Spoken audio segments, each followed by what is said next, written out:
Right. Well, welcome everybody. So great to see you all today. Please chat aggressively. Feel free to chat anything and everything you're thinking as we go through this content. I'm an account executive at Turnkey and historically I've been a project manager as well. And if anybody has been on a call with me, you know I'm not in my normal office. I'm at Katrina's house, our CEO. I'm stealing her chair because she has better internet than I do. Apparently everybody is just on the internet in my neighborhood. So thank you guys. I'm taking over the company. I'm in the CEO chair now. I wanted to set up this webinar because I talk to folks really regularly about how crazy things are right now and how overwhelming things can be right now. And we talk about systems. I want you all to know first thing out of the gate that this is not a webinar about doing more, about putting more on your plate in these crazy times. This is about implementing systems and making sure that you have a clean and concise way to deal with all of the tasks and reminders and things that you already have on your plate. So I brought in David Allen, who I revere very, very much. He's an expert in this space and he can introduce himself. Ready? Thanks, Kate. Yeah. Delighted to be here. Happy to be as much of a resource as I might be to any of you. It is changing strange times for everybody. I've spent the last 35 years basically researching best practices about how do you surf on top of change and surprise and overwhelm and too much stuff to do. Because I'm a big fan of a clear space. I'm a big fan of clarity and freedom in your head, the ability to be present with whatever you're doing. But as our lives get more complex, and especially when change happens that you don't expect, there's a real necessity to be able to surf on top of that instead of feel the victim to it. So I just figured out the best practices about how you do that. I'm not a motivational speaker, so let me just tell you that right now. I'm just really more of a researcher about what are the things we need to do that allow us to get present with our life. And that's really a lot of the methodology that I have. So back to you, Kate, in terms of framing this, and I could talk a bit about the methodology that I came up with. But basically, I spent 35 years doing that, starting with my own consulting practice and then being brought into the corporate training world because they said, gee, David, what you came up with, we need that in our whole company. The sense of being relaxed, focused, more in control, more meaningful space to focus on meaningful stuff. And so I spent literally, I've had hundreds of thousands of people go through seminars around this methodology, and I've spent thousands of hours coaching, high-level executives and professionals with this methodology, desk side. So I have a lot of miles on my tires about what this stuff is. It's actually simple stuff. It's not like a foreign language or some new technology. It's really just reminding you of best practices we all do about how to get any situation more under control. But I just formulated that in a way that makes it much easier to grasp and to get a hold of and actually do stuff about. So Kate and I are going to talk about some stuff you can do right now, like instantly, that's going to help relieve some of the pressure off your brain. So Kate, back to you. Anything you'd like to, then add to that before I sort of riff on the methodology that I came up with? Sure, yeah. And I want to share with everybody that so today what we're going to get to, besides answering your questions that you guys have for David, is we're going to do a small mind sweep, which is a term that he has coined. And I've been doing mind sweeps for a few years. Anytime I start to feel like I have way too many sources of information, or if I have too many tasks on hand, it's my way of sorting through everything and seeing it all in one place. Because as all the nonprofit professionals on here know, we might have tasks assigned to us in like 6 different systems. You might have your CRM, you've got your database, you've got your meetings, you've got your emails, you have all the different sources of people asking you to help them with getting the work done. And yes, it's all for accomplishing our really important missions. But I think that this would be a helpful way to help see through all of that and maybe decrease some of the noise of all of that so you can get done that important work. So I highly recommend a mind sweep. After the webinar, we'll link you to a full episode of one. So if you guys like this technique, you're able to continue it and take it in as a practice if it is helpful for you. So David, can you go into a little bit of detail before we do the MindSweep about your company, where it stands today, and who you guys work with and serve? Sure. Well, again, I started my own small little consulting practice when I was in Southern California. Got brought into the corporate training role when people saw what I'd come up with, and then wound up, doing tons of trainings around this methodology within mostly U.S. corporations and organizations, everything from churches, small startups, NGOs, not-for-profits, Social Security Administration, the Navy, as well as 40% of the Fortune 500 companies are clients of this methodology. So we've done this all around the world with all kinds of people at all different levels. What's interesting about the information that I came up with is that it's not just senior level, it's not just first line level, it's everybody. Anybody's got a busy life that wants to be able to be more appropriately focused on what they're working on and a clearer head about it can use this methodology. So that's where we are. Over the years, I wound up building my own company to help distribute this as the need grew, and then wound up saying, look, the world kind of needs this. After about 20, 25 years, I discovered that what I had discovered was unique and nobody else seemed to have discovered it. So I wrote the book, Getting Things Done, published in 2001. And that kind of hit a nerve out there. It went international, published now in 30 languages, and the world kind of knocked on our door, say, how can we help distribute this around, in the environments we are in? So now we're actually represented in 90 countries around the world with people that have been certified to do training and coaching around this methodology. So that's a lot of what me and my wife has been with me for 30 plus years, and we're both, part of the company, but we've kind of shrunk ourselves to basically supporting our licensees and partners around the world. So that's one of the reasons I'm in Amsterdam. I live there. Now we live here. We've been here 6 years. Much more the center of my world now than Santa Barbara was, though that was a lovely place. But Amsterdam's terrible. Stay away. Don't ever come. It's all. We're all coming it's to a visit. wonderful We're all place. going to show up if you're coming. Yeah, no, it's a wonderful place, and I have Dutch flowers behind me on my background. So that's kind of the short version of a very long story, 35 years, basically what we've done. The methodology itself was not something I made up. I just recognized it.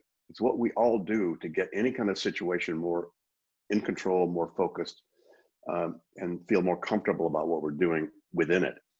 So if you want to get your kitchen under control, or your company under control, or your consciousness under control, you need to go through 5 steps.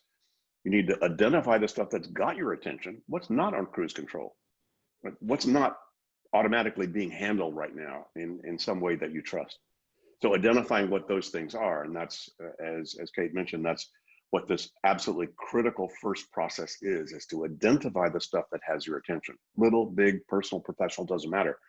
Get it all out.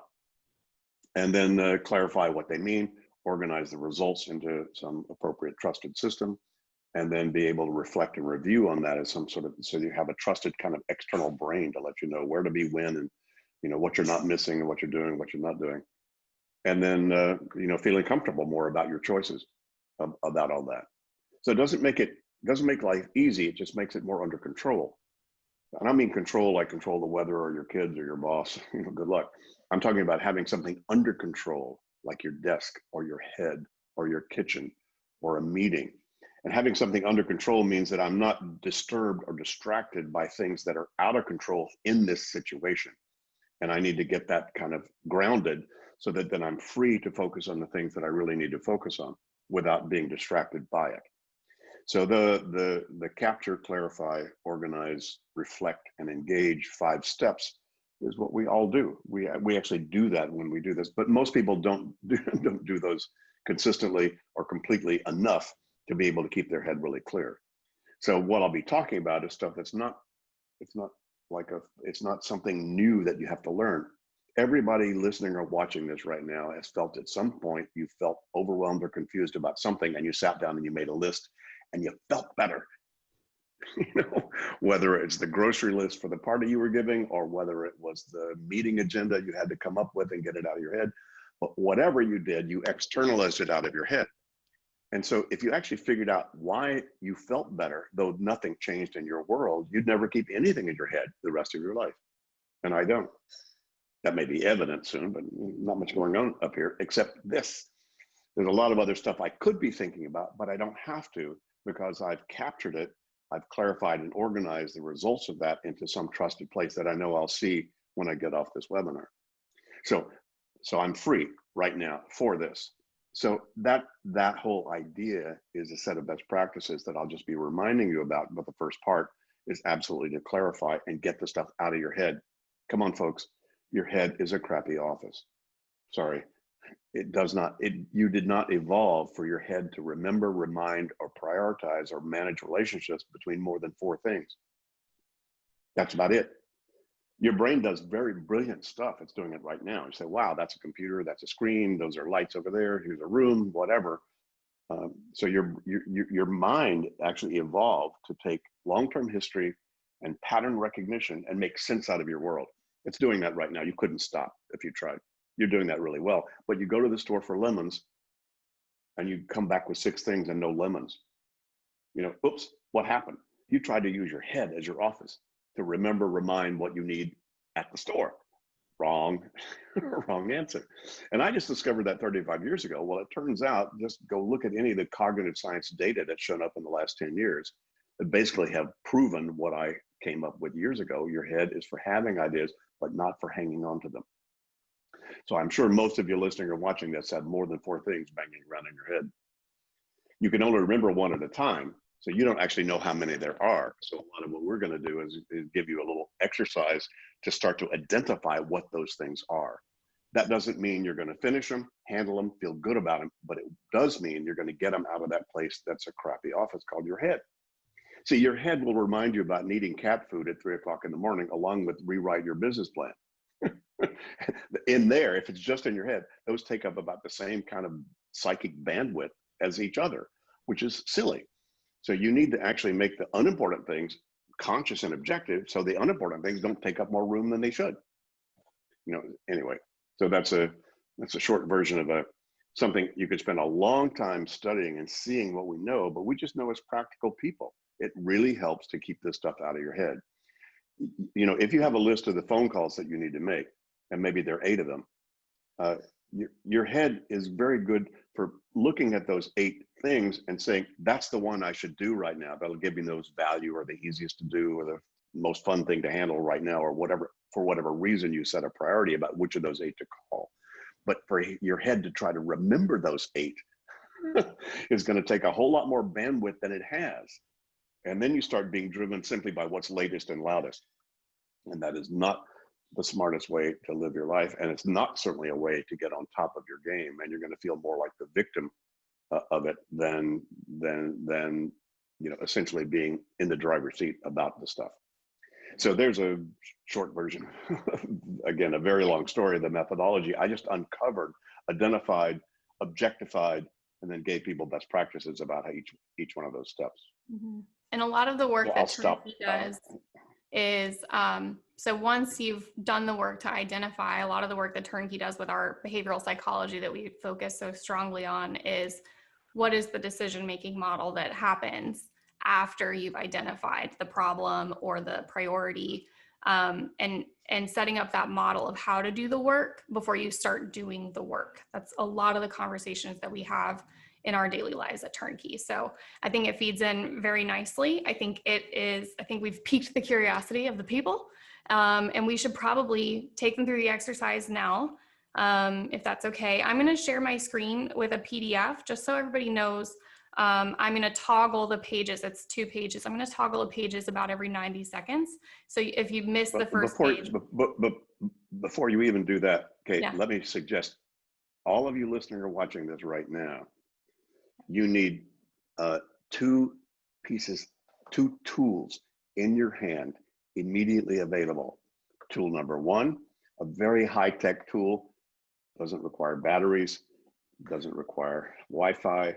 It's called a pen or pencil or something, some favorite writing instrument. So that's tool number 1. Don't I don't care how young you are, your thumbs cannot move as fast as your brain. So paper and pencil. So pen first. Tool number two. Oh, get it on the screen. Paper. Someplace you can write down stuff with this high-tech tool called a pen.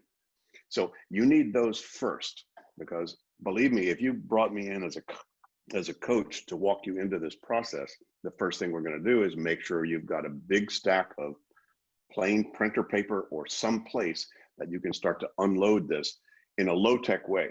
Low-tech is much better, believe me. My capture tools are low-tech.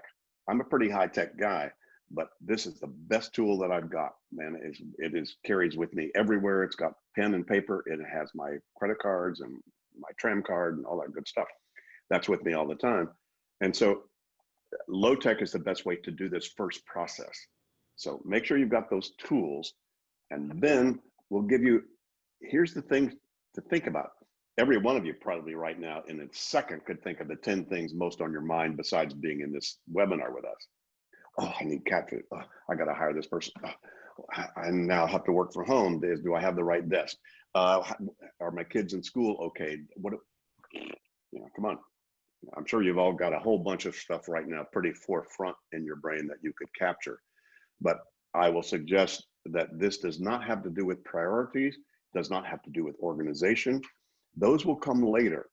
But the first thing is to clear the office inside your head of all the stuff that's banging around in there and getting those externalized. So that is the capture process. That's what we call the mind sweep, like taking a broom and just sweeping out everything that's in your head. Little, big, personal, professional, doesn't matter. Get it all. No commitment to do what you write down, by the way. So don't hold back. See, a lot of people don't want to make lists because they feel like they're going to have to do the stuff that's on the list. No, you'll decide that later. Right now, you just want to get the the detritus. You don't want to get the stuff that's banging around in there out in some objective form. And most people, by the way, do not do that fully. Trust me, I've spent thousands of hours with some of the best and brightest, busiest, most successful people you could imagine. And usually it takes 1 to 6 hours just to do this process, to get all that stuff that's on their mind, that's not on cruise control. Oh, I need to do that. Oh, that's right. My kids and my investment, I need to rethink. And yeah, we're redoing the kitchen. And I've got, oh, my tooth hurts and I got to, yada, yada. So I just wanted to give a little extra frame to that, Kate, before you put the list up there. Absolutely. Absolutely. So what do you say? Do you think we should get going on this miniature mind sweep? Absolutely. Okay, so everybody, this is our challenge, our invitation to you is to take the next few minutes with us, and with pen in hand or pencil in hand or however you're doing this, get your head as empty as you can, as fast as you can. And be careful, we're going to put on screen, Kate's going to put on screen what we use as our trigger list when we work with our clients to help them sort of uncork that, because you can only remember one of these things at a time. But once you kind of roll the rock over, you might discover, oh, there's more stuff I hadn't thought about there. Kate, if you can expand that view a little bit, I don't know if they can see that very well. You might be able to see a little bit of that. Actually, it doesn't even matter. Those of you, you don't even need to look at this list. We just give you this list in case your head starts to slow down. You say, oh yeah, meetings. Oh, that reminds me I need to. Okay, so we just gave you some triggers here. There's one that's a professional, and then there's another list that we have on your personal life. Your head actually doesn't care. It'll think as much, it'll remind you about your personal stuff while you're at work. It'll remind you of your business stuff while you're at home. So this part, that you don't need to make that distinction. We just made that distinction to make the triggers a little bit easier for you. So this is how you would start. So we'll just give you some time, and I'll just kind of, insert a few, kind of things in here. But, anytime Kate or I says something, once you start this process, it may be frustrating. It may sort of irritate you because you're already on a roll. You're already writing stuff down. We just want to make sure you don't miss some things that might be cool. So everybody clear about that? So so this is the exercise. And by the way, you'll get the most value out of the rest of our time together, the more you're really willing to play with this. So by the way, let me also suggest, most of you probably have something that looked kind of like a to-do list somewhere. That would be a start of what this is. There's still a lot more to capture than what you probably have on your to-do list. You probably only wrote down the most important things or the biggest things you need to do. I'm talking about the whole rest of the spectrum of your life and work. The light bulb that needs fixing, the nephew that you forgot their birthday and you need to do something about that, the yada yada. So I won't want to program you too much about that. Kate, anything else you want to say before we just let them loose here? I would say while you guys are writing, no holds barred. This is our one life that we're living, and so you don't need to strictly write work-related thoughts. That's been a game changer for me, because in the middle of work, I'm thinking about personal life things, and in the middle of personal life things, I'm thinking about work. And this sort of system, you put it all together, all of your thoughts that come into your mind. And write fast, abbreviate, as long as you can recognize it later on in terms of what you wrote, because the stuff can start streaming pretty fast.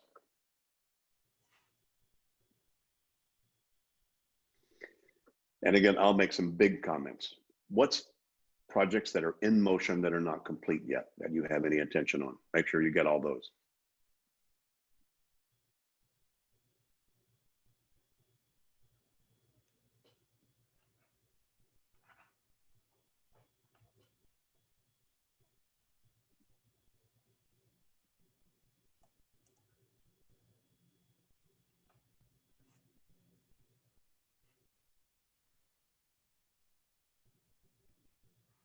If you want, you can also chat in if this is hard or easy for you to do. I'm kind of curious.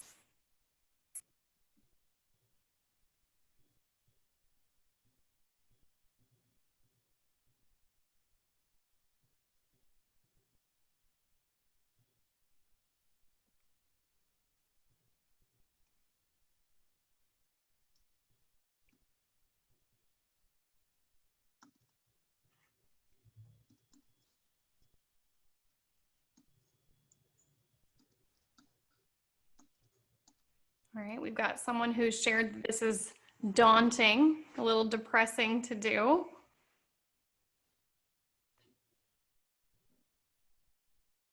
I felt that way at first when I first was doing this. After some practice, now it's liberating.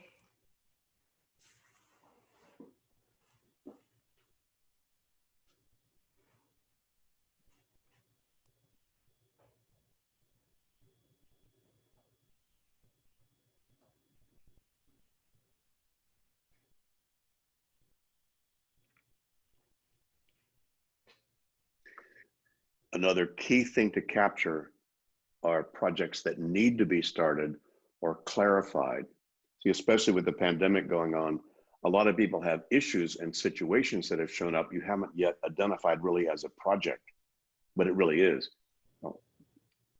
Kids in school for this semester, home office, how do I manage that? Is all my tech set up so that I can do that appropriately? Is there anything else I need to look into? I've got a number of projects, always have, that I start with R&D research. Basically, it's like I need to look into whether to hire that person or whether we should do that, or how to set up a new kitchen that I want to set up, whatever. I feel like somebody told you about how bad my kitchen is. I feel like you heard how bad my kitchen is and you keep bringing that up. All right, another comment in was items are coming in disjointed and it's difficult to organize into the groups as our PDF is showing. Do you want to touch on that? So as the thoughts come in to your mind that are, all these things that you're holding on to that pop up randomly, write them down randomly, write them down in that order, get them all out of your head. The purpose of the PDF on the screen is if you get stuck, this might help something else come to light. So you don't have to categorize it in this stage. This is all getting everything to paper. It's going to be ugly. You might be writing in the margins.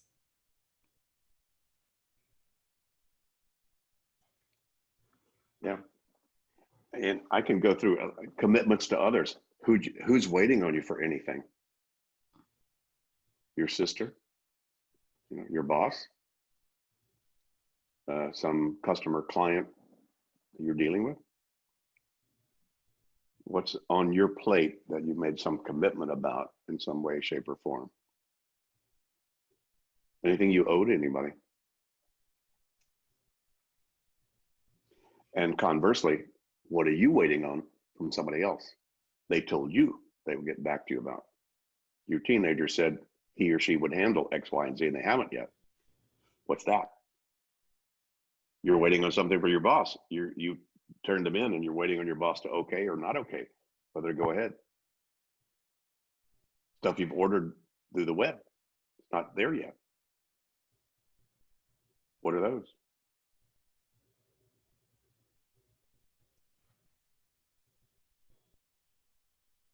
We'll give it just another minute.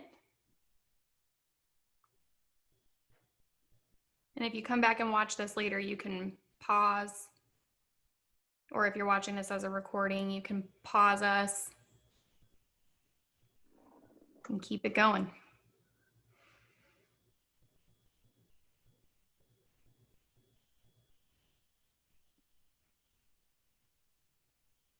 By the way, one of the most interesting things that people are often surprised they come up with, in your mind at least, do a site walk around. Like most of you probably where you live right now, if you're not in an office, just in your mind, what's in your kitchen that doesn't work or that you need to change or fix or get new? Just look around in your environment, your ecosystem. What keeps bothering you, bugging you, reminding you, oh, that light bulb, we need to get a new lamp over there. Yeah, God, we need to talk to somebody about how we're going to do X, Y, and Z.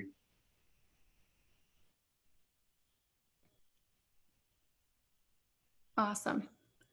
So if you can, chat in something that came to your mind that surprised you. Something unexpected.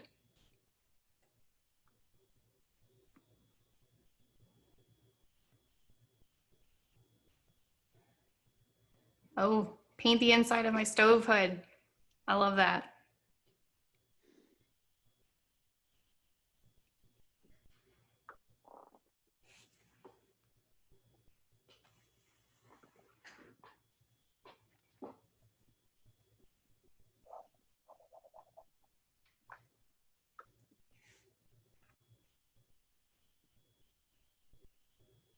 Yes, some good ones coming in.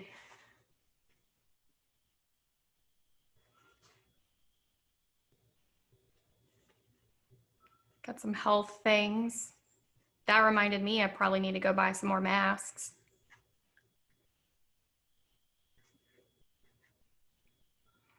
All right, well, let's wrap this part up. Keep chatting in things that came to your mind that you want to share, because you might trigger someone else to think, oh yeah, I should have written that down too.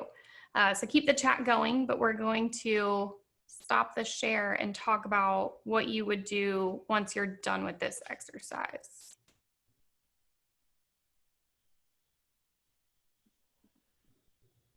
And I will share that PDF after this webinar as well. So David, now that we've gone through that piece, what would you say someone should do after that? Burn it? That's an option. Yeah. By the way, if you looked at all that and say, I'm not going to do any of that, thank you very much, and you burned it, that's fabulous. You're going to feel a lot better. What you just did. See, let me back it up a little bit. The two emotions that show up for anybody doing this list are grief and relief. I mean, totally opposite emotions about the same event. Like, how does that happen? Well, where does the grief come from? Well, the grief comes from looking at all the agreements you made with yourself you haven't kept. And broken agreements automatically create distrust of self, lack of trust, lack of, of self-esteem, etc. You tell yourself to do something, you don't do it. I'm sorry, folks. Don't shoot the messenger. You're going to feel bad or feel less than good about that. So a lot of what people look at is stuff that you have not finished or completed yet. Now, the thing is, you say, well, I couldn't do all that all at once. Yeah, but you're when you had it in your head, it thought you should be. See, that part of you, if you were keeping all these things in your head, thinks that all these things should have been done all the time. It has no sense of past or future. So you automatically create grief when you keep stuff in your head you think you should do, you're not doing yet. It'll wake up at 3 o'clock in the morning. Hey, you need to. Oh, what are you going to do about it? Right? So that's where the grief comes from, is broken agreements. But if you made an agreement with me, like to meet me at 3 o'clock in the afternoon, and then you said something showed up, your kid broke their arm at school or whatever, and you couldn't meet me, you would have a broken agreement unless you did what? Unless you contacted me and said, David, something happened, I can't make the agreement. I'm gonna say, fine, that's fine. Then you get to take the pressure off. In other words, you renegotiated the agreement. So that agreement now is no longer intact the way it was before. So the fact that you made the list, now some of you may have made the list and left because you made the list and went, oh my God, I don't have time to be on the webinar. I'm gonna go do that. Fine. You just renegotiated your agreement of being on the webinar. But if you still are here and still listening to this after you made the list, some part of you said, well, gee, I can't do all of those right now. I'm going to stay focused on this. I'll get to that later. You just renegotiated your agreements with yourself. But you can't renegotiate agreements with yourself you can't remember you made. So that's why people feel better when they make a list. They see all the stuff that they actually couldn't do right now that some part of them previously thought they should be doing all the time. So I know, hopefully that logically makes sense to you guys. It's just a mechanical process. It's subtle, but it's just mechanical in terms of how your psyche works. So externalizing all that, yeah, you may not like what's on your list, but I'm sorry, people get mad at me for their list. I'm going, sorry, that's not my list, it's yours. You made those agreements, or you accepted those agreements based upon, what you've allowed into your ecosystem in your life. But it's, one of the ways that I say this is you can only feel good about what you're not doing when you know what you're not doing. So some of you are now probably knowing a lot more about a lot of what you're not doing right now. And hopefully that's okay. Because you can only do one thing at a time. So, life becomes is it half empty, half full in terms of the glass. Are you feeling good that the webinar is what you need to be doing right now that you're listening or watching? Or are you feeling bad about all the stuff you're not doing because you're watching us? But it's just one thing you're doing. What's your attitude about it? And it's very difficult to have a really positive attitude about it if you're only watching us to avoid a whole lot of things banging around in your head, and you're just getting distracted by social media and distracted by X and distracted by Y. There's no light at the end of that tunnel, folks. So the way out is through. Hopefully that makes sense to you guys. So type in any questions that you have for David now that you've gone through this initial identification step. I'll also ask some questions that I think might be relevant to you guys as well, but definitely send in your questions. So one thing for me that I would want to ask is, what's a sign in life that would indicate somebody is overdue for a mind sweep? Is there a symptom? There is, but most people don't recognize it because they're in it so consistently. It's something I refer to as ambient anxiety. This vague sense that you might, would, could, should, ought to be doing something, but you're not sure quite what it is, but it might be more important than whatever you're doing. So you're not totally present anywhere. That gnawing thing. I used to say it was just a sense of overwhelm, but most people handle overwhelm. I mean, overwhelm, but your building is on fire. That's overwhelming, and oh my God! But you handle that because it's so immediately present, and present on the psyche. The more subtle danger is the ambient anxiety you're used to. Most people are used to that gnawing, nagging feeling, right? And so, that's my sign that I need to sit down and do more of unload and clarify and do my own review of all my own stuff on a regular basis. Simply when I start to notice that I'm feeling sort of nagging, gnawing sense that maybe I'm not on as much as I should be. So it's a subtle piece of feedback You know, you can have a lot more less subtle pieces of feedback called you're just feeling totally overwhelmed and, you know, out of control, or, oh my God, I just got fired, we just sold our house, I just got divorced, I just got married, I just, you know, all those things can really throw you way out of control, in which case, you know, sitting down and doing this exercise is going to make you feel a whole lot more in control of the situation. You know, but if you're not in that kind of situation, there's bigger demons at the gate that come rushing through because of the stress of opportunities that'll be available to you. Oh my God, what can my kids do? Oh, what do I do about that? But I heard that we ought to. Oh my God, you know. So it's that sense that I'm not fully on or present. So anybody listening to this, it depends on how well you know yourself and how sensitive you are to whether you are present or not. So I can't tell you that, only you know that. But if you're not totally in as much of a sense of presence as you would like to be, and that doesn't mean that life is easy or that it's fun or you like what's going on. I'm just being present with what's going on. Happiness is highly overrated, by the way. You know, look at somebody in their zone. They don't look happy. They look engaged, right? So they're really engaged. That doesn't look happy, giddy, tee-hee, ha-ha. I mean, there's nothing wrong with being happy and having tee-hee, ha-ha. That's fine. But that's not what you're really after here from my perspective. What you're after is feeling like I've got this thing, I'm in the driver's seat with what this is. And frankly, in the challenging situations, when you grow the most, that's when you learn the most. Most of the great fortunes of the US were made in the Depression. I love that. I love the ambient anxiety concept. We have a question. So with this long list, now what? How do you group, prioritize, plan effectively to tackle all of the stuff that we've identified? So I could probably start out by sharing what I do when I've done a mind sweep. And David, you might smack my hand if this is, you know, not advised. But the system that I've developed is, if it's something that can be done in a minute or 2 minutes, and I'm sitting down and I've like made the decision to do a mind sweep, I do that thing right then. Anything that's left over, that could take 30 minutes, 45 minutes, depending on how long it's been since I've done a mind sweep. And then anything that's left over, then we go through the process to categorize it and decide, is it something that needs action now? Then I put it on my calendar and I block that time off and I dedicate that time. If it's something that doesn't need action now, but maybe needs more research or whatever, I identify that first step of what I need to do for that thing, identify that first step, and I put on my calendar when that first step needs to happen.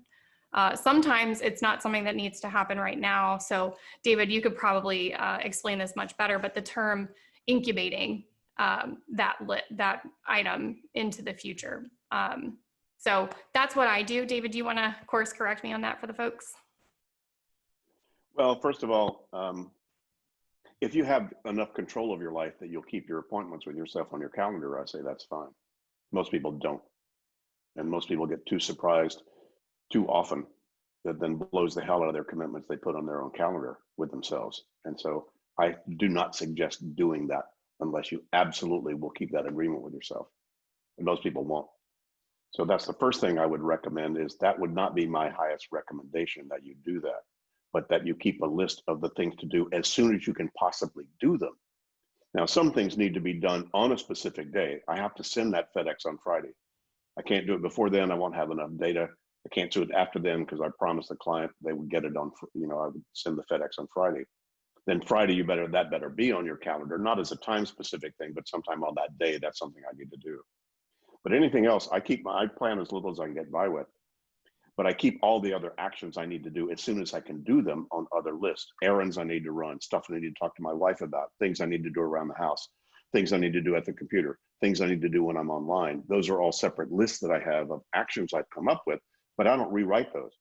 I don't redo those. Those are all done as soon as I can do them, given the freedom I have on my calendar, if I have free time to be able to then access all those other things. That's the only tweak I would give to what you just said. Would you prioritize that list for that as soon as I can do them after doing the mind sweep? No. My brain may be toast. I may have, you know, done 3 big, really creative things. The best thing for me to do is clean up a bunch of stuff on my computer that just needs cleaning up, because that's all my brain's good for right now. Right? I have two priorities: what I'm doing and everything else. That's it. I don't have A, B, C. I don't have one, two, three.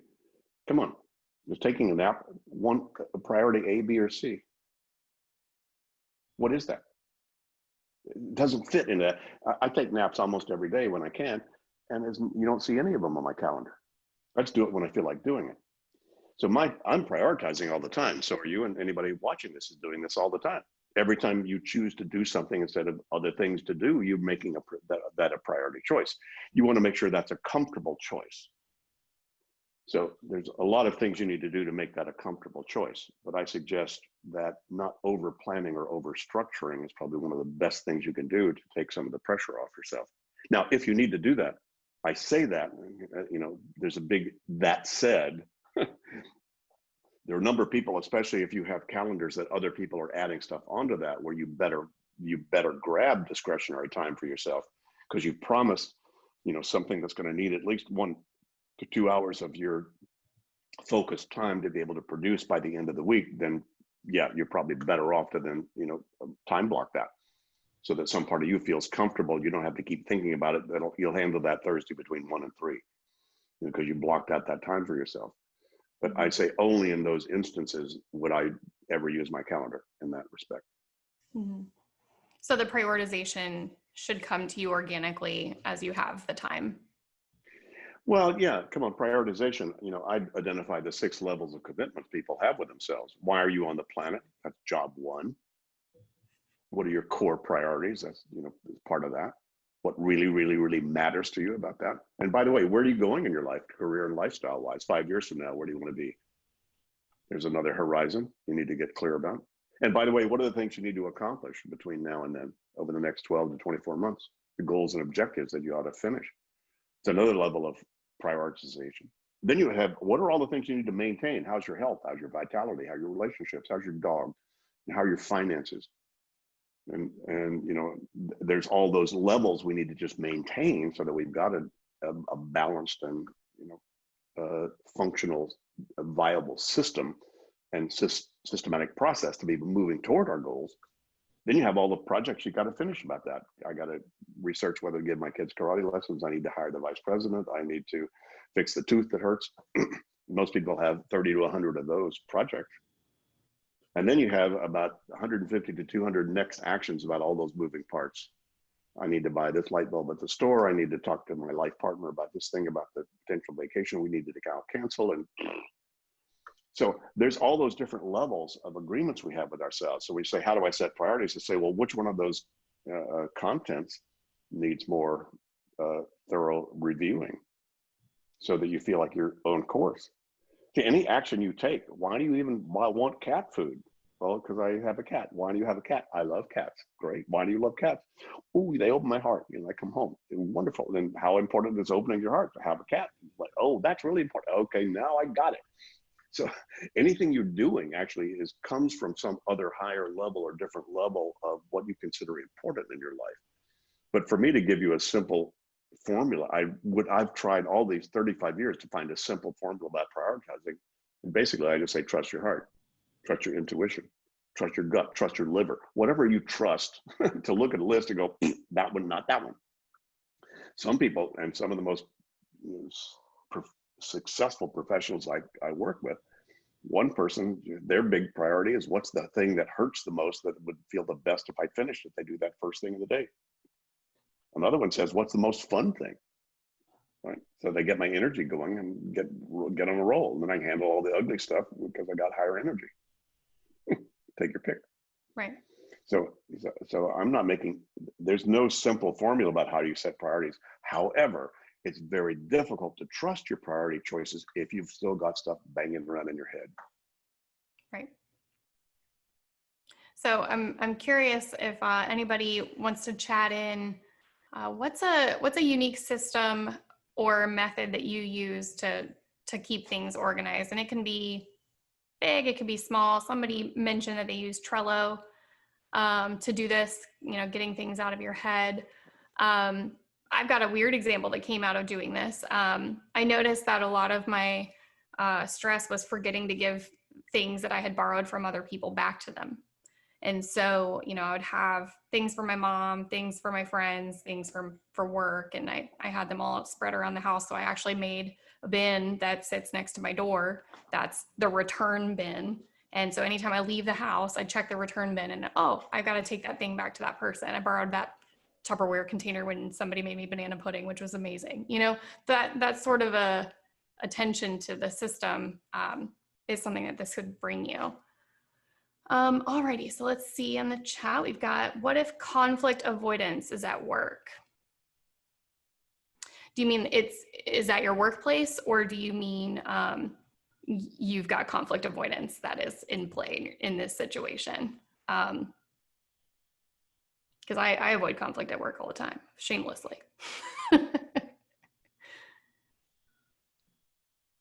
Salesforce tasks. Salesforce tasks. Conflict avoidance, yeah. I'm a huge conflict avoider. You know, I hate conflict. I'm a people pleaser kind of guy. I hate any of that kind of stuff. So sometimes those are the hard-nosed things that I need to have a next action about them. I would say, you know, part of the step 2 we haven't gone into, which is what do you do with the stuff on your list, is a clarification process called what's the next action? That's probably the key question you need to ask about anything any of you've written down. If you had nothing else to do but get closure on that, if anything, what would you do? Is it an actionable item to begin with, or do you need to just throw it away? What a dumb idea. I'll put it on a someday maybe list, like someday I might do that.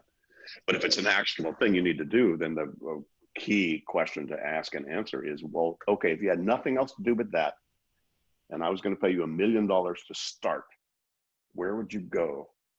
What would you do? Would you write an email? Would you draft some ideas? Would you talk to a life partner? What would you do next?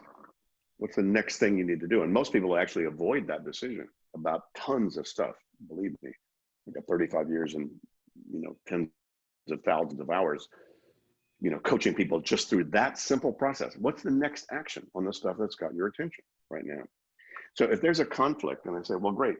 There are actually 2 questions you need to answer. One is, well, what do you need to do next about it? But then if one action won't complete it, what's the outcome you're after? I need to get resolution on that thing. I want to get clarity about that thing. Good, now you have a project. So outcome and action are really what you need to determine out of all the stuff that you've written down that most people have not done. Most people's to-do list do not have lists of single next actions they need to do about the things on the list, nor have they identified the final outcomes of what they've got on the list. Maybe a little bit, but they wrote down mom on the list. Well, why'd you write it down? You had one. Yeah, great. Why is it on the list? Oh, her birthday's coming. Well, great. What are you going to do about her birthday? I don't know what I'm going to do about her birthday. Okay, great. So are you going to celebrate mom's birthday? Yeah, great. Now you got a project. Celebrate mom's birthday. Put that on a project list. What's your next step? Oh, no, I should talk to my sister. She and I could talk about what we're going to do about mom's birthday. Fabulous. Now you have a call to make or an email to send or a conversation to have some way. So now you have an outcome, mom's birthday party celebrated, and now you have an action step, you know, call your sister or whatever to chat about it. Duh. That sounds simple, but most people have not gone through that process, so they haven't actually finished their thinking to clarify what they wrote down. And so that stuff will keep banging around in their head. Mom's birthday, what are you going to do about mom's birthday, blah, blah, blah. You know, duh. You got to shut that monkey up. But you don't shut it up by drinking or meditating. I know I do both. You know, you shut it up by taking that thing and going, wait a minute, you know, what am I committed to do about that? What's the next step? And if I can't finish, if one step won't finish it, what do I need to keep track of out there, like on a project list until the thing is finished appropriately? So we've got just a few more minutes left. I'd like to circle back to the comment about if you have conflict avoidance on your list. So thank you for clarifying. So for me personally, the conflict avoidance pieces of my to-do lists, it's all about the agreements that David mentioned. I think that's a really great way to think about it. It's a constant negotiation, and there are different negotiation techniques. Depending on your leadership, it can be really stressful. It can be really easy, and I think that you learn a different way to communicate with each person that you're negotiating with. For me, a game changer was reading the book Fierce Conversations. Huge game changer for me. It actually took me a couple tries to read through that whole book because I realized, this was a few years ago, some conflicts that I had been avoiding that were actually much heavier in my life than I had paid attention to. So I highly recommend that book. I think that it's incredible. But I think that, like David mentioned, you'll find for you what works the best. So if you're a person that needs to tackle the hardest part of your day first, like that's what I do. I'm now doing my weightlifting first thing in the mornings at 5:30 so that I can say, I have done the hardest part of my day already. I can take on anything else. If you're a person, someone else commented in about accomplishing, when you've accomplished things on your task list, like, should we celebrate it? If you're a person that wants to celebrate it, celebrate it. I light a candle. That's what I do. When I'm in the groove and I'm in the flow of things and I'm knocking things off my list, I light a candle and that tells me like I'm getting it done. So that's my personal stuff that I'm oversharing with you on this wonderful Thursday. Let's see, another comment. Eat the Frog is a good book about tackling the tough stuff. I haven't heard of that. I'm going to add that to my Goodreads. Thank you so much. I find the challenge is the volume of notes, conversations, and things to do throughout a normal day. A meeting I'll have in the morning will be forgotten by the afternoon. Any tips on keeping that stuff organized? How to do a better job of collecting things and getting them onto one list. For me personally, what I do, the purpose of notes for me is either it's something that, is a context, like a client conversation or a project note. And if it's a note about something and it's not actionable, I put it in my notes section of my database. And if it's actionable, I assign a task to myself. And I rip that piece of paper out as soon as it's full and crossed out, like I've assigned it into my systems. I rip it and I throw that piece of paper away. I was joking with David that I don't keep paper, but my candles are paper scented. So that I still have a new paperback smell in my office at all times. That's something that I do, but I know plenty of my coworkers are avid note takers and they keep their notebooks religiously. So I think that's a different way to keep the system as well. David, do you have anything that you can briefly share about that? Well, it's one thing to take notes. It's another thing to make sure that you still need to keep those notes for any reason. If you haven't clarified and organized what's in those notes, then they're just going to create stress. I can't tell you how many journals and notes and spiral notebooks we've wound up having to curate and want, for executives. They just kept all that stuff basically to cover their ass. But what they hadn't done was to clarify and curate those things so they could get rid of them. I say, why do you want to keep them? If it's just nostalgia, whatever, that's fine. But if you're only keeping them because there's still stuff in there you think you might need, would, could, should, ought to do something about, that's a mistake in terms of stress-free productivity. You're going to need to clarify those things and manage them. So yeah, I take a lot of notes and throw 90% away because I take the notes because I think I have a good idea because obviously I thought it must be a good idea. In the morning I go, what a dumb idea, throw it away. But that's okay, I don't miss any good ideas. So I overtake notes generally and then throw away most of them. And then the ones like you, I take that still have some action and something that I need to do about them. Those go then into my system. But the capture process is very different than an organized process. That's what most people mistake. They think that in order to capture, they need to have some organization and prioritization system before they even capture stuff. Wrong. You need to capture first and then take all that raw data and then process that appropriately, and then put the remaining things in a good list manager that you trust. And that could be paper-based, could be digital, doesn't matter, as long as you have a good list manager. All righty, well, we only got a couple minutes left. Any more questions? You are welcome to email me. I'm gonna email everybody the trigger PDF that we showed on screen. We want to know, how likely are you to try this in your real life after you leave this webinar? So please fill in the poll. It will not hurt our feelings if you think that this would not be of use for you, but we do think that this is a good way for Turnkey to love on you guys during these trying times. We wanted to share with you something that we thought would maybe be a valid methodology for you. If it helps one person, we did a great job, right, David? Yay, hey. Anything for anybody helps. This is not running with scissors. Anything you do in this regard is going to, you know, relieve some pressure and let you focus better. All right, we got about half of you guys loved it. We'll get started right away. Asking someone to join in the party with you. That's fun. I have done that with a client before. Been doing this for years. Love that. All right. Thank you all so much for your responsiveness today. I'm going to be emailing everybody the materials and some links to David's website. If you loved the material today, he's got a whole bunch of stuff that he releases all the time, even like 2-minute tips. So even if all you have is just, you know, a couple of minutes each day to be thinking about your systems, you've got the resources. Thank you, David, so much. You're the best.